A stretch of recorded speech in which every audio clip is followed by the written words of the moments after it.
Their first fight was thrilling. Madonna all over Mayweather. Action-packed. Look at this display by Floyd Mayweather. The toughest fight of Floyd Mayweather's career. What a fantastic fight. So on September 13th, Floyd Mayweather and Marcos Maidana do it again. Te voy a terminar. Bring it on, amigo. Mayhem. Mayweather versus Maidana 2. Saturday, September 13th at 8 Eastern, 5 Pacific, live on pay-per-view. Good evening, Bahamas. You're tuned into MB12 Weekend, broadcasting from Cable 12 Studios on Robinson Road. Coming up tonight in news, Bahamians held in custody in Belize in a multi-million-dollar fraud investigation. Calls for a report on the NSA spying scandal. A top businessman suggests a more drastic reform in energy. Government gearing up to help those who will be hit the hardest by value-added tax, plus dating and relationship advice with a spiritual emphasis. I'm Paige McCartney. We've got those stories and more straight ahead on MB12 Weekend.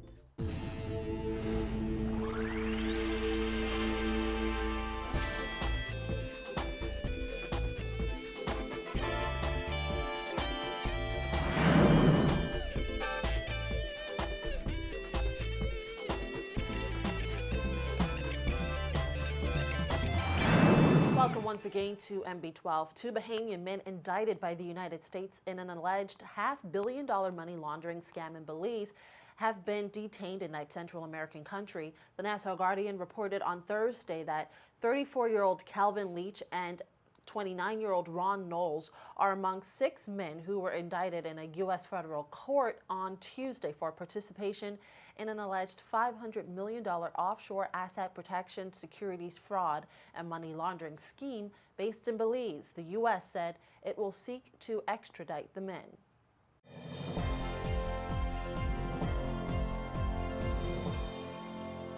Their apprehension comes after police and U.S. federal authorities raided their firm, Titan International Securities Incorporated, earlier this week. The FBI and U.S. prosecutors alleged the 6 men defrauded legitimate investors in U.S. stocks by manipulating prices, helped their own clients evade paying U.S. taxes on bogus profits, and laundered $500 million in criminal proceeds.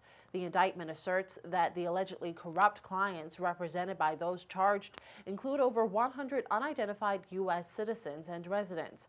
MB12 can confirm that Leach and Knowles with the dreads were detained at Philip Goldson International Airport just after noon yesterday as they were attempting to deport via private charter. 7 News Belize has been following the story on the ground there. Here's a portion of the latest report on this matter. 7 News understands that they were trying to board a flight to Cancun. We stress that officially these men aren't wanted in Belize, so they have been allowed to move about as they please. But all that came to an end when they tried to check in for that flight. Law enforcement in Belize were immediately called in. We understand that they were trying to reach the Bahamas, the home country of Leach and Knowles, and that the reasoning is that since they have no business to conduct here for the foreseeable future, and since the police took every single item out of their office, down to the last staple and garbage bin, they should probably return home with their families.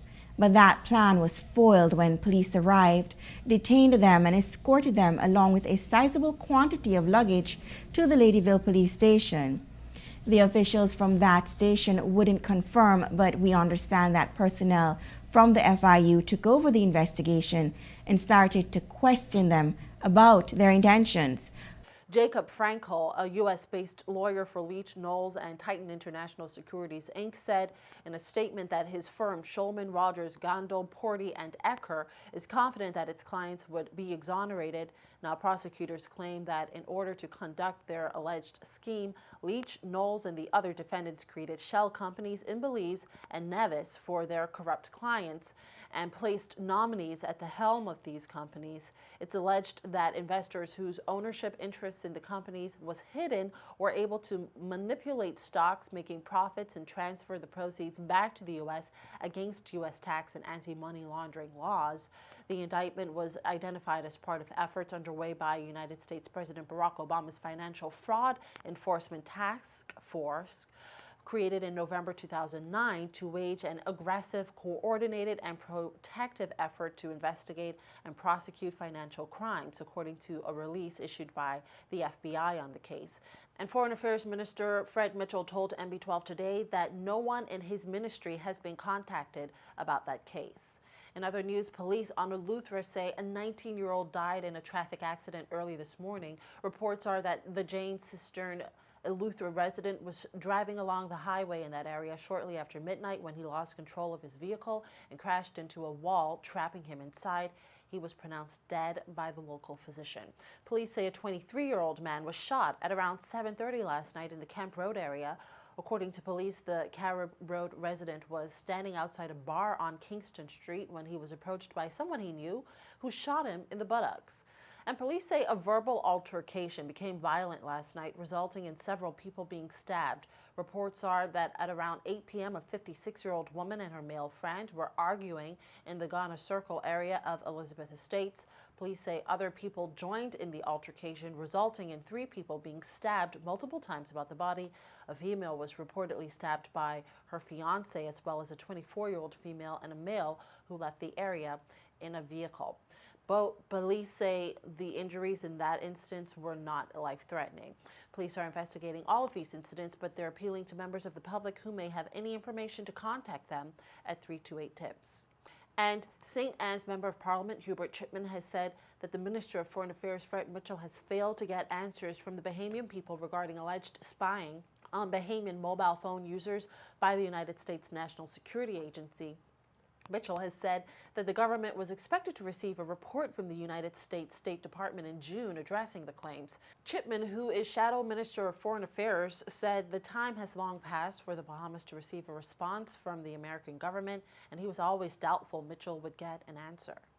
I have asked the minister on several occasions about the report. As a matter of fact, when this first happened, he was the one that got up into the House Assembly and indicated that he will be checking with the American Embassy and Charge d'Affaires at the particular time. He has since met with them on several occasions.